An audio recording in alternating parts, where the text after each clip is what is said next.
მოგესალმებით, თქვენ უყურებთ რეგიონის დღის მთავარ ამბებს.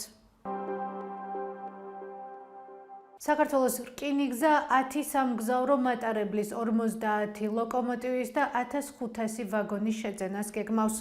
ამ გეგმაში შედის ახალციხე-თბილისის მატარებელიც. ინფორმაციას საქართველოს რკინიგზა ავრცელებს.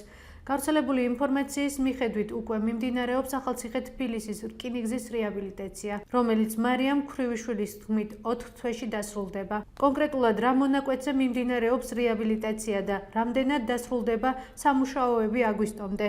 ეკონომიკის სამინისტროში ჩვენს კითხვებს არ უპასუხეს და საქართველოს რკინიგზაში გადაგვამისამართეს. აქ კი ჩვენი კითხვების პასუხად საჯარო ინფორმაციის გაგზავნა მოგთხოვეს. ჩვენ უწყებას წერილით უკვე მივმართეთ. ახალციხის გარდა გავრცელებული ინფორმაციის მიხედვით იგეგმება ბორჯომი-ბაკურიანი, იგივე კუკუშკას რეაბილიტაციაც, რომლის სამუშაოების ვადაც 2027 წელია გათვალისწინებული. ვალის მატარებელი, რომელიც თბილისის მიმართულებით ასრულებდა რეისებს 2009 წლის შემდეგ აღარ დადის. თემაზე მუშაობას განვაგრძობთ.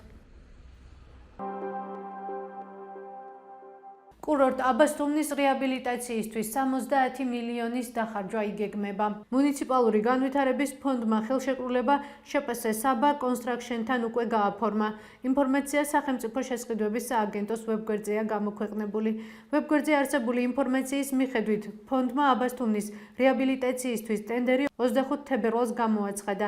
მასში მონაწილეობა მხოლოდ ზემოთ ხსენებულმა კომპანიამ მიიღო და ხელშეკრულებაც მას გაუფორმდა. სატენდერო დოკუმენტის მიხედვით სამუშაოს პირველ ეტაპზე დაგეგმილი წინა საპროექტო კვლევების შედეგად განისაზღვრება ის ინფრასტრუქტურა, რომელიც რეაბილიტაციას საჭიროებს.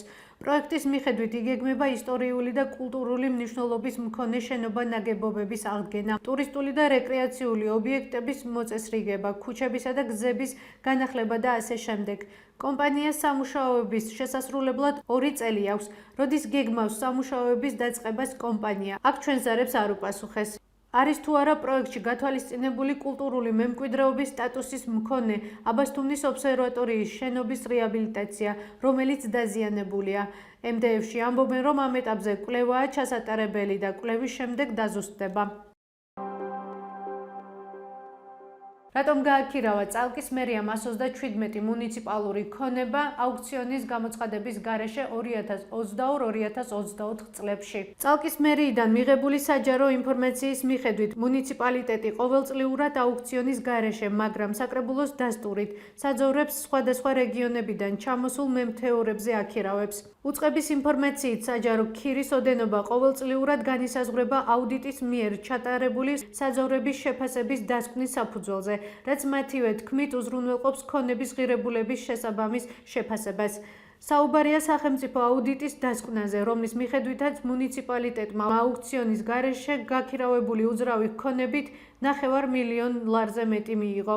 წალკის მუნიციპალიტეტის მერია განმარტავს, რომ მუნიციპალიტეტის საკუთრებაში არსებული საზაფხულო საძოვრები ყოველწლიურად პირდაპირ იჯარის წესით გაიცემა, რაც ძირითადად მაისი-ნოემბრის პერიოდს მოიცავს.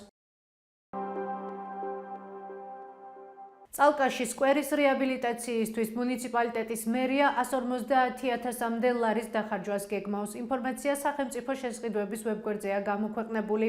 სატენდერო დოკუმენტის მიხედვით, ტერიტორიაზე განთავსდება სკამები, ნაგვის ურნები, მოეწყობა მოაჯირები, განათების ბოძები და წყლის დასალევის სვეტები. ასევე იგეგმება ტერიტორიის გამწვანება, ჰორტეზიების და ტუიების დარგვა. გამარჯვებულმა კომპანიამ სამუშაოები 2026 წლის 30 ნოემბრამდე უნდა დაასრულოს.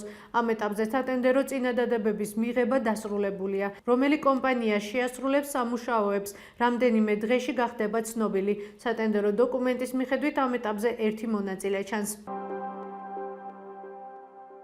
ეს იყო ჩვენს ხელთ არსებული დღევანდელი ბოლო ინფორმაცია. მეტი და დეტალური ინფორმაციისთვის ეწვიეთ ჩვენ ვებ და Facebook გვერდს. გმადლობთ რომ გვიყურებთ. ხვალამდე.